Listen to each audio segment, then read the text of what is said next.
You were the only one who ever believed in me. Do you still believe in me?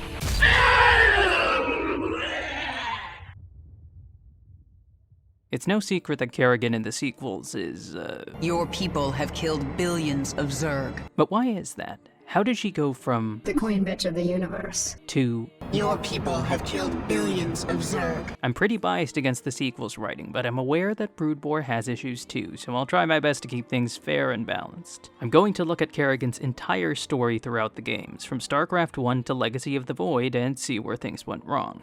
Please note, I'm not a professional reviewer. My opinions could be complete trash, so feel free to yell at me in the comments. Double note, there's quite a bit of Kerrigan stuff in the books, but I'm gonna ignore them for the most part. I've read some of the novels, but I subscribe to the belief that a story shouldn't make their viewer do homework to understand what's going on.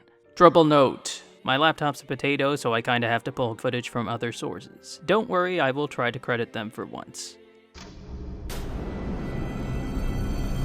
Now before we go into the sequels, it's important to look back. Kerrigan first appears mid-episode 1, where she serves as Mengsk's lieutenant. She's focused but snarky. You pig! What? I haven't even said anything to you yet. Yeah, but you were thinking it. She's also in it for freedom, even as Mengsk gets increasingly power-hungry. Tie emitter in place.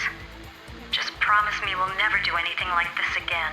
We will do whatever it takes to save humanity.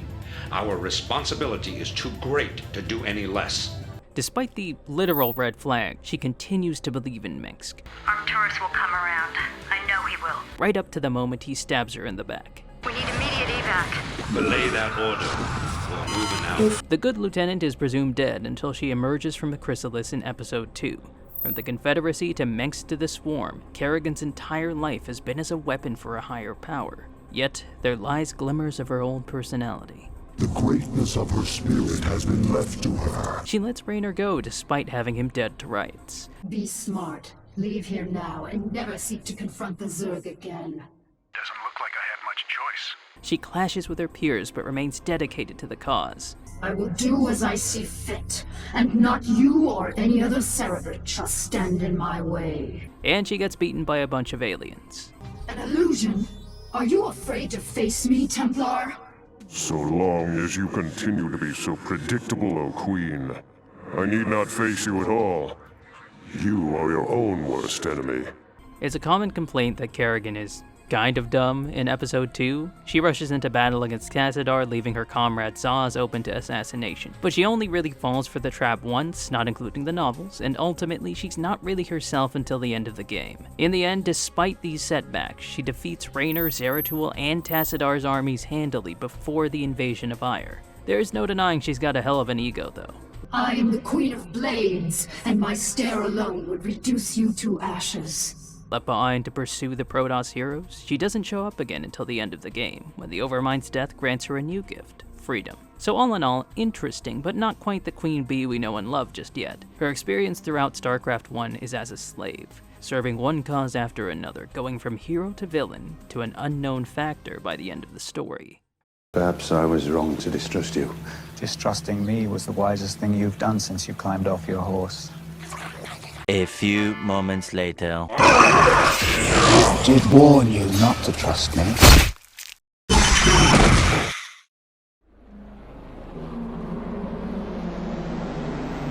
Brood War is where Kerrigan finally shines. After the battle for the Xel'Naga Temple, she drops in presenting herself as a new person. With the Overmind gone, she's allegedly not mind-controlled anymore and wants to stay that way. Despite the reservations, most of the heroes agree to work with her. Lies. She is infested to the core. The gang goes on their merry quest to get magic rocks, with Zeratul and Artanis warming up to Kerrigan over time. There's more to you than it seems. She doesn't lose the snark, though. I am not worthy enough to even speak his name. Touching. But the illusion comes crashing down when Aldaris rebels. Before the Judicator can reveal the dark truth about Rashagal, Kerrigan waltzes in with a trio of lurkers and, kills him. Admittedly, I always found the scene a bit weird, like Artanis and Zeratul just kinda stand there. Probably a matter of presentation. It might have looked better if Kerrigan alone killed Aldaris small-cloaked, then revealed herself, like she's stealthy enough to evade even the Dark Templar.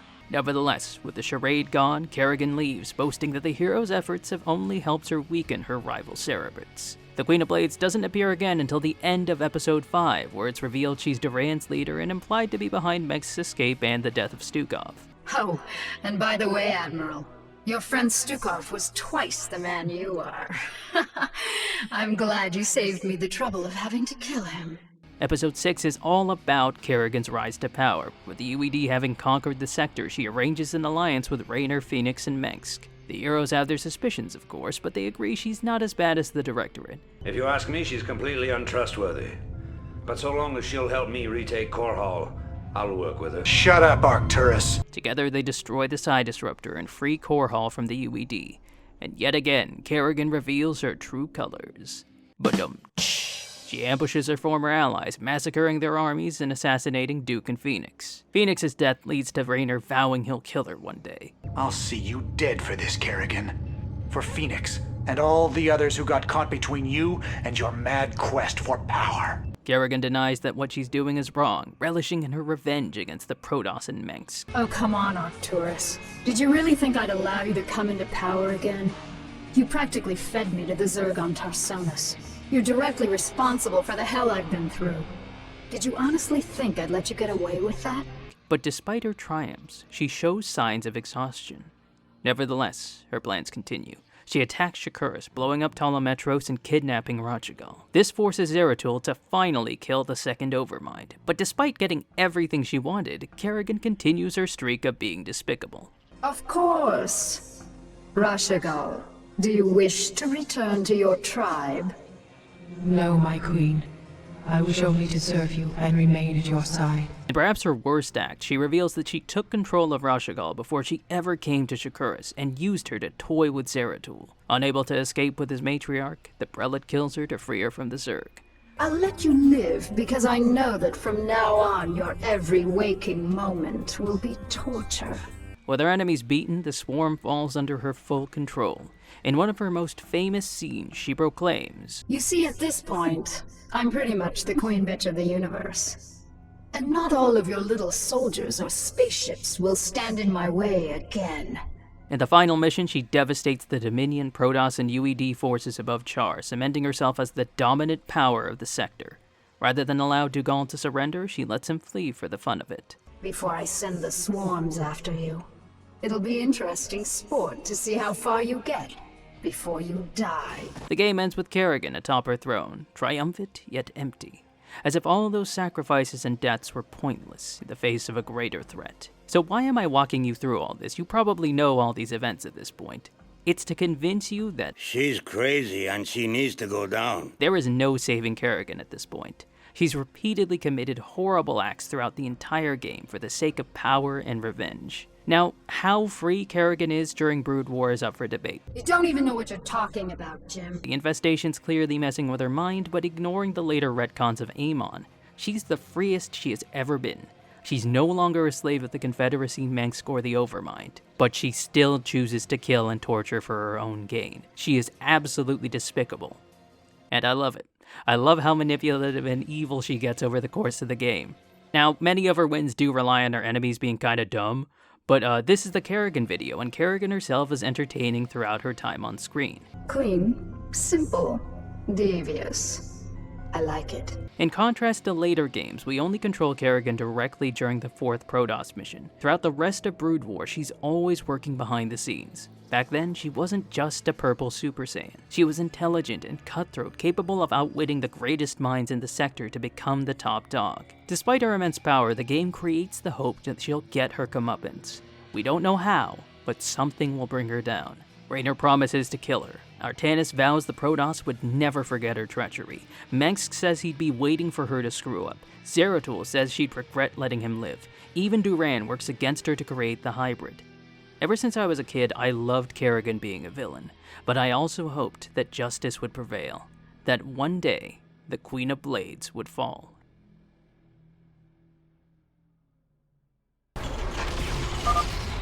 It's one down. Keep it moving, boys. Of course. The Mobius data cores. You won't get the rest of them. The final data core has been destroyed. If you look at Wings of Liberty Kerrigan from a gameplay standpoint, she's pretty solid. She's a terrifying force of nature, capable of ripping apart entire armies in battle. Her encounter with Zeratul sees her leagues ahead of the Prelate. Now, her design's pretty fan-servicey, but in the first game she had a leotard, so par for the course. Now for the bad stuff. Liberty Kerrigan suffers from the same issues that Mengsk does in the sequels. Stupid. She kind of forgot about Raynor being smart. I forgot how resourceful you were, Jim. Wastes time attacking random colony worlds and completely fails to get any of the artifact pieces despite having an entire alien swarm under her control. Really, with an arsenal of parasites, changelings, and literal mind control, you'd think she'd be maybe a bit more efficient about tracking the magical rocks. Her incompetence is on full display on Tyrador, where she not only wastes time looking through random buildings, but she's also unable to read Raynor's mind to locate the data cores. I can sense you're trying to keep something from me. This is especially weird considering that she's supposed to be the same woman who seized control of a powerful Protoss psychic and the entire Zerg swarm. But even after Raynor destroys the first core, she proceeds to not watch where his ships are going and take a lovely stroll across the city. Not one magic rock falls into Kerrigan's hands. Is this the same character from Brood War? She doesn't show up again until the invasion of Char. Never mind the fact that she uses mutas against battlecruisers. Never mind the fact she's unable to overrun Warfield despite him only having bunkers and marines. Never mind the fact she doesn't just eat the artifact with a Nidus worm or drop the Leviathan on top of it. Heart of the Swarm Kerrigan would have done that. Never mind the fact that she could have, at any point in the final mission, just noped out of the area. Let's take a look at the mental side of things. As much as I love to harp on the sequels, I think the problems began in Brood War. Remember how Kerrigan was able to control Rajagul and all the Zerg? Remember how she outwitted the likes of Zeratul, Tagal, Raynor, and Mengsk? By boosting her so much in Brood War, it makes those defeats in Wings so much less believable. Given her track record, how is she not able to just win? That's not even getting into the whole prophecy arc. I don't think anyone's ever liked the whole Kerrigan needs to live plot point. It's a cheap way to keep her around, and basically justifies Raynor constantly pining after her during the game despite promising to kill her. At least they have the decency to have Zeratul acknowledge how messed up the whole thing is. And though justice demands that she die for her crimes, only she can save us. Wait a second. In fairness, I suppose being forced to let Kerrigan live to stop the hybrid from controlling the swarm could have made for an interesting conflict between Raynor, who still thinks she can somehow be saved, Zeratul, who determines she must be saved, and everyone who'll take their chances without her. But it's never really touched on beyond the prophecy missions. The reveal that Amon controlled the swarm the entire time just undermines what made the Zerg and Kerrigan so interesting. Now, at the risk of turning this into an Overmind video, it was cool that the hive mind turned on the Xel'Naga after gaining awareness, that the drive to assimilate and evolve was so great that it consumed everything. It was cool that, even after being freed from the Overmind, Kerrigan still chose to destroy and conquer. Yes, the infestation corrupted her, but the betrayals and manipulation, those were still her. Chalking it up to a space squid controlling everything diminishes those accomplishments and the tragedy behind Kerrigan's character. Her whole life she was a weapon for monsters, but when she finally gained independence, she became the monster. Because that's all she'd ever known. But hey, let's give the lady who killed billions a redemption arc. Vegetalo, we'd be glad to have you on our team. Thank you. Guys, Vegetalo killed my entire family. Remember that scene where he was like, "Look upon your dead family, Sosuke Bosuke! Every single one of them slain by my hand! Fuck you, Sosuke Bosuke! Your family sucks! I will never regret doing this!" I just feel like he's getting off a teensy bit scot-free. But Sosuke, look, he has a funny mustache now, and he's so endearing and a good guy. Yeah, but sorry guys, I know we had our issues in the past. Totally my B. I was just a little Vegeta Loco back then.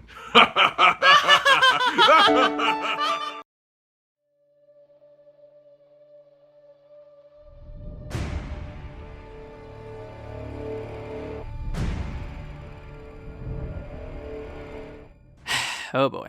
Heart of the Swarm starts with Kerrigan as human again and stuck in the lab. She claims amnesia, but also wants to kill Mengsk. And I'm sorry, have I mentioned how annoying the love story is? In the original games, Kerrigan and Raynor had a interesting relationship. They'd banter and snark, but still cared about each other. But the romantic interest always seemed one-sided. Raynor clearly liked Kerrigan, but she found his hero persona exhausting at times. It's just sometimes. Just not now. Any further developments were completely destroyed when Kerrigan was infested and became a mass murderer. But the sequels seem obsessed with pairing the two of them up. They do a decent job expanding on the romance in the books, but we're not talking about the books. It's especially bad at the start of Swarm, where you have several scenes of them flirting, but thankfully there's a skip button. Anywho, she trashes the lab to show Valerian that the Zerg aren't a joke. Understandable, she doesn't want him to be like his dad, but then Raynor says this. You made a mess down there, Sarah. Raynor, she's using Zerg to destroy things again. You should be more concerned. She murdered billions of people last time. Do you have amnesia too? Anyways, they get separated because some random Marine spawns in to slow Raynor down. Like, bro, where did he even... Also, why didn't the Archangel just blow up the dropship? Regardless, Valerian leaves Raynor behind, pissing Kerrigan off. Get it? Because she got abandoned by one Mengsk, then Raynor gets abandoned by the other. Anyway, she force chokes Valerian and ignores Matt's suggestion to work together. Understandable, emotions are running high, she needs time to cool off. And by cool off, I mean commit more incredibly unpeaceful actions. Upon seeing an obviously staged broadcast about Raynor's death, she gives into the Swarm again. Now, I don't think anyone bought that Raynor actually died, but I suppose Kerrigan's reaction is understandable. He was her last chance to seek a path beyond destruction. She tried, and then the Dominion ruined it. So of course she'd go back to the Zerg. The rest of the game revolves around massacring Terrans, Protoss, and dinosaurs as Kerrigan seeks payback. Now this all sounds well and good, but Swarm Kerrigan suffers from the same issue Raynor falls into near the end of Wings. Being unlikable. Stop talking, Isha. Raynor and Artanis at least kind of listen to their companions, no matter how much they disagreed. But Swarm Kerrigan will straight up tell Isha to shut up when she asks reasonable questions. Should Abathur be ready for new essence? Silence, Isha. She brushes off Matt when he suggests teamwork. Sarah! We need to work together! Do what you want. And she mocks Zeratul when he expresses sadness for helping her out. I act for the greater good, though it earns me the hatred of my own people. Spare me your self-pity, Zeratul. Everyone has to make peace with their own choices. The Terrans will never forgive what I'm doing here. I will kill anyone in my way. That doesn't mean I enjoy it. Projecting is when feelings towards the self are directed at others. Overall, she is the least likable protagonist of the three main campaigns. It doesn't help that the game has a tall order to fill. They want to show Kerrigan being a badass, but they also want to redeem her. They want to show the Zerg changing for the better, but still slaughtering their enemies. And the result is the campaign seesawing over Kerrigan and the Zerg being monsters, but also kind of becoming better, but also not really becoming better. Kerrigan spares soldiers on Char, but exterminates the colony on Calder. She lets civilians go on Core Hall, but still massacres scores of soldiers. You mean to tell me that all of these guards deserve to be devoured? That not a single one of them was defending Core Hall for honorable reasons. Maybe perhaps from the scary horde bent on eating everyone. Look at what you have wrought. Thousands dead, all for your revenge. Their blood is on your hands, Arcturus. You made every part of this happen. Yes, Kerrigan. Mengsk is definitely responsible for brainwashing Rashagal, assassinating Aldaris, getting Stukov killed, murdering Duke and Phoenix, destroying Telemetros, torturing Zeratul by forcing him to kill his matriarch, slaughtering 3 entire fleets above Char, murdering billions of people for some magic rocks, destroying at least 3 colony worlds, defiling several Zolnaga and Protoss shrines, attacking innocent alien wildlife, and who knows how many more soldiers just trying to defend their homes. That's all on Mengsk. You know the writers messed up when I'm siding with the evil dictator? Now, the Calder arc alone has a million problems and only serves to make the entire campaign worse by its inclusion, but being able to complete it after Xeris means that even after Kerrigan becomes a dinosaur and cleanses herself of Amon's influence, meaning she is very much free now, she still kills people. And the funny thing is, the only reason we go to Calder is to get roaches and hydras. You know those units that are on literally every Zerg planet? The rest of the missions are spent keeping the Protoss from calling for help, which wouldn't have happened if Kerrigan just avoided the planet entirely. But we needed Protoss missions, so whatever, I guess. She died bravely, trying to save her friends. After you imprisoned and murdered her. But Paul, she's being an anti-hero. There's a difference between anti-hero and anti-consistent character. There's a difference between a conflicted character and a conflicted story. It doesn't help that everything loves bending over backwards to excuse Kerrigan's actions. Kerrigan and the Queen of Blades are constantly treated as separate entities to basically sweep all her atrocities under the rug. That wasn't you, Sarah. Now, in fairness, I guess it makes sense. Mind control is a hell of a drug. But it's undermined by the fact that human Kerrigan still used the Zerg to murder people for her own benefit. We won't be doing any more experiments on humans. Still proceeds to use infested Terrans in her army. Zeratul never brings up Rashagal's kidnapping and brainwashing or Kerrigan's destruction of Telemetros, though we could at least excuse that as him acting for the greater good. Not that greater good. Raynor only brings up Phoenix after all the fans got mad about it in Wings. He at least acknowledges the billions that died, but is fine with Kerrigan spares some civilians off screen. Stukov doesn't bring up how she's indirectly responsible for his death, his friend's death, and the destruction of his entire fleet, thereby stranding him from Earth for the rest of his life. Not even a grudging acknowledgement how he has to do this for the greater good.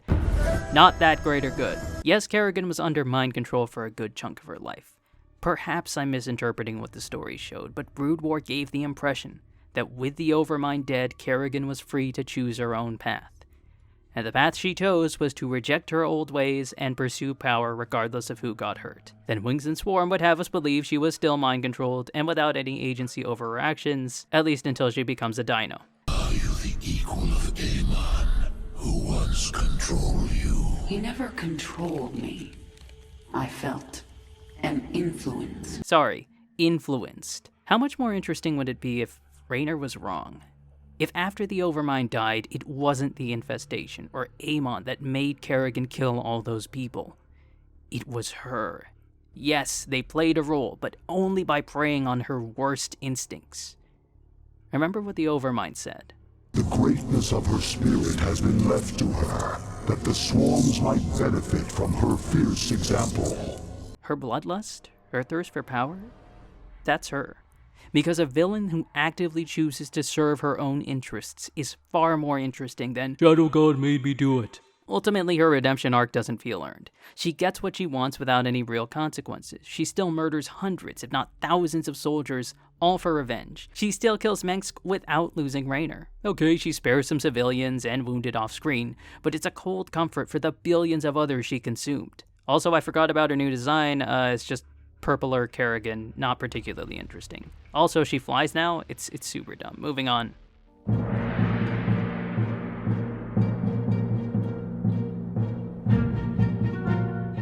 Legacy of the Void improves upon Kerrigan by having less Kerrigan. I mean, she shows up in the prologue, but she seems slightly more pleasant than Heart of the... Stay out of our way, Zeratul. Different game, same old Kerrigan. Rather than employ any semblance of common sense, she chooses to not work with the Protoss to destroy the lab and instead bangs her head on the Mobius base alone. Thankfully, she doesn't appear again until Infinite Cycle, where she literally drops into the plot. Now, Artanis by all rights should be bum-rushing her right now. The last time they saw each other, he was vowing the Protoss will never forget your treachery. But hey, scary monster. In fairness, I suppose Artanis is all about working with enemies for the greater good in this game. Not that greater... but nothing. And Kerrigan's at least somewhat more likable.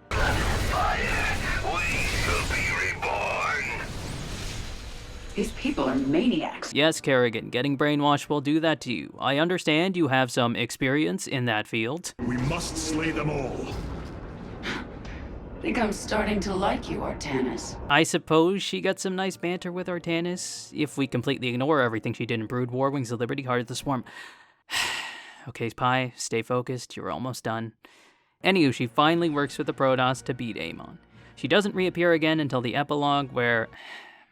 I made the joke before, but StarCraft 2 has an interesting moral. You can murder billions of people, but if a space squid says so, you can become God.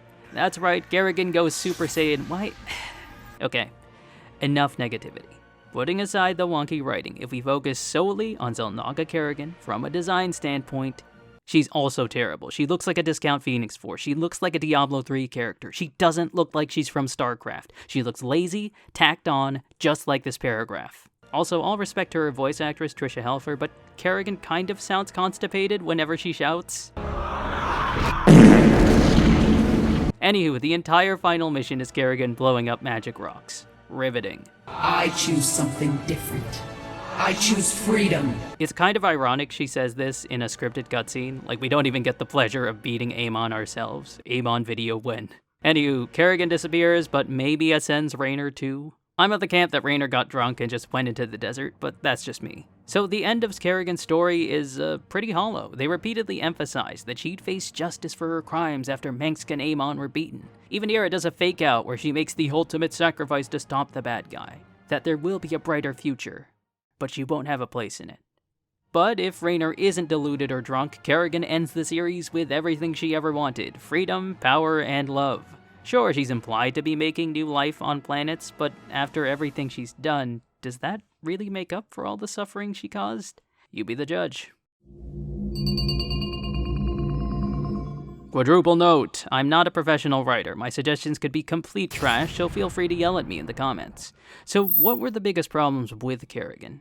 She became too powerful in Brood War, then incompetent in Wings of Liberty. She was set up to fall, but the story kept making excuses to not follow through on it. She's incredibly unlikable and hypocritical in Heart of the Swarm, with her redemption feeling hollow, and of course she becomes God in Legacy. As I said, some of the problems crop up in Brood War. Making her enemies dumb and giving her so much power makes it less believable that she could ever lose in Liberty. It'd be more impressive to give her smarter opponents, but still have her come out on top. In Episode 4, I've always been mixed about Kerrigan controlling Rashagal from the start. It takes away from this ancient Protoss psychic when she can be taken out by some 30-year-old infested chick. You could have had Alderus' rebellion be a mix of prejudice and paranoia about working with Kerrigan. Rashagal could have grown vengeful because she still harbors hatred for the Kali and is stressed from having Shakuras be invaded. Funnily enough, Canon Kerrigan didn't even need to kill Alderus. She had the hero's trust already, so just playing dumb or letting Rashagal convince Zeratul the Judicator was lying might have been more effective. Alderus is either imprisoned or Artanis kills him by accident. Have Kerrigan leave on good terms, only to stab everyone in the back in Episode 6.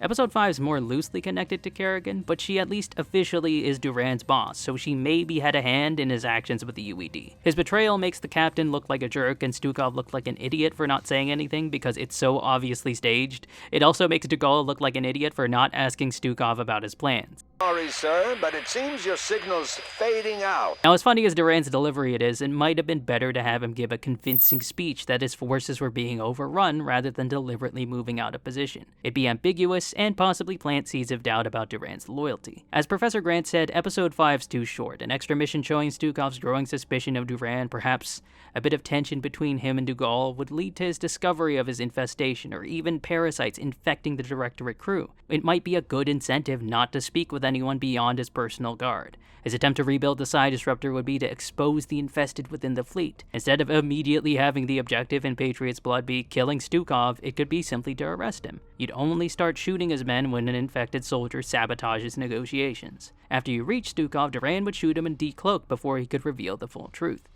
The mission is the end of a friendship, so switching Duran out for Dugall as our playable hero would fit better. In Episode 6, Raynor, Mengsk, and Phoenix fully expect Kerrigan to betray them, so have them be more prepared. When she tries to attack in true colors, Phoenix could use hallucinations to trick her. Let Duke use psi emitters to turn her Zerg against her, with Mengsk resorting to mass nuke barrages as the swarm advances. They'd still fail, but this would make her victories feel earned without diminishing the power of her foes. When it comes to the swarm, Kerrigan could start off with the remaining Cerebrates as her reluctant lieutenants before phasing them out with broodmothers over time. That way she's not just capable of controlling the entire swarm alone.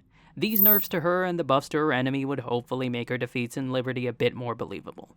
In Wings, her incompetence is at the forefront. She launches a massive invasion but fails to get any artifact pieces. So have her start out with infiltration. That's what made her interesting in Brood War, not the power, the manipulation. Ideally, I think replacing the artifact with a hybrid character would be better for the story overall, but let's assume we still use the magic rocks. Kerrigan could infest research teams, with the Zerg showing up as early as the Outlaws. Once her presence is exposed to the wider sector, she switches to Force and invades the Dominion. This gets the Protoss involved, so we don't spend 2 games wondering where they've been. Artanis himself said, "We shall be watching you." Instead of Raynor getting all the artifact pieces, have Kerrigan capture 1 or 2. Maybe she successfully accesses the final data core and Mobius factor, thus triggering Raynor's drunken flashback as his low point, or interrupts the retrieval in Maw of the Void, thus creating a sense of urgency. Hell, the Zerg specimen in Stetman's lab could be an easy Trojan horse for securing the entire artifact. If Kerrigan harnesses its power, it'll allow her to finish off the Dominion and Protoss for good. She could even broadcast their location on Char, an obvious trap for the heroes to try and do something. So the combined Raider Dominion Daelam fleet attacks her hive in a desperate bid to reclaim the rocks and stop her once and for all.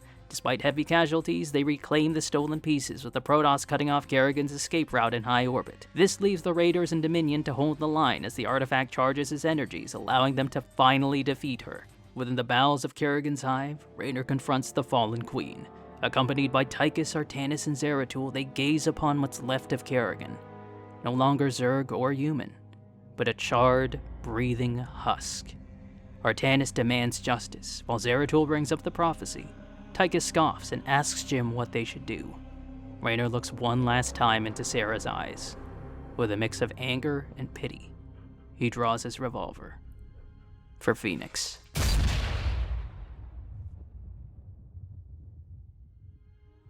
The biggest problem with Kerrigan by far is the story's attempt to redeem her after having her do unspeakable crimes for most of the series. Really, the worse a villain behaves, the harder it is to give them a believable redemption arc. In Avatar: The Last Airbender, one reason that Zuko's arc works so well is that despite his many crimes, he never goes too far or is so unlikable that the audience stops rooting for him. But Kerrigan? Everything in Brood War and Wings of Liberty points at her being beyond redemption, so the abrupt turn to heroism in Swarm comes off as both jarring and weak. So the obvious solution? Kill her. I don't mean just her Queen of Blades personality, I mean just fully kill her. By all rights, she should be dead. She has committed countless atrocities, and everyone wants her dead. That being said, she's as much a victim as any of them. She was forced to be a weapon and a monster. It was only after she chose to keep being a monster that she crossed the point of no return. Earlier in Wings of Liberty, the Doctor Lady brings up how the artifact could theoretically drain the life of a Protoss or Zerg while leaving the Terrans unaffected, and that had me thinking, what would happen if a being who's only partially Zerg was hit by that, and had those cells ripped out of her? The artifact wouldn't replace them with healthy human ones, they would leave gaps. They'd leave only the human bits behind, and that's what became of Kerrigan in life. So that's what she leaves in death. A broken shell of a woman. Jim killing her is as much an act of revenge as it is mercy. And this also solves the problem with Heart of the Swarm. They need to balance out the feel of a Zerg campaign, i.e. consuming and evolving, with Kerrigan having a redemption arc. The result is a jumbled mess. By removing Kerrigan entirely, this opens the door for Heart of the Swarm to solely be a Zerg campaign. It gives a chance for other characters like Sagara having a proper rise to power instead of getting overhyped in dialogue, then getting some off-screen upgrades on how not to be dumb. Sagara video when. This could tie in with a hybrid taking over the Swarm to launch the End War and Legacy. Imagine, hybrid Sagara. Sure, Wings of Liberty said they'd lose if Kerrigan died, but how much more interesting would the story have been if the hero said, screw destiny, and found a way to beat Amon regardless? It's funny. Mengsk was power-hungry and paid the price. Artanis was naive and he paid the price. Dagall was an idiot and paid the price. But Kerrigan? She's power-hungry and grows more powerful. She's vengeful and gets her revenge. She's beyond redemption and beyond judgment. And she gets everything she ever wanted when so many others didn't. So that's that. Next video. You decide. Mengsk, Raynor, Zeratul in StarCraft 2, were they good? Were they okay? Were they a Giga Chad? I don't know. Feel free to give me money on Patreon. Early stuff, no ads, extra shenanigans for Tier 3. Shoutouts to Gladys Marino, Appy Ackridge, Jen Tuong, Michael Phillips, and Mike Pierce for supporting the channel. If you enjoyed this video, or if you hated it, make sure to like, share, comment, subscribe, and give a moment of silence for Kerrigan's victims.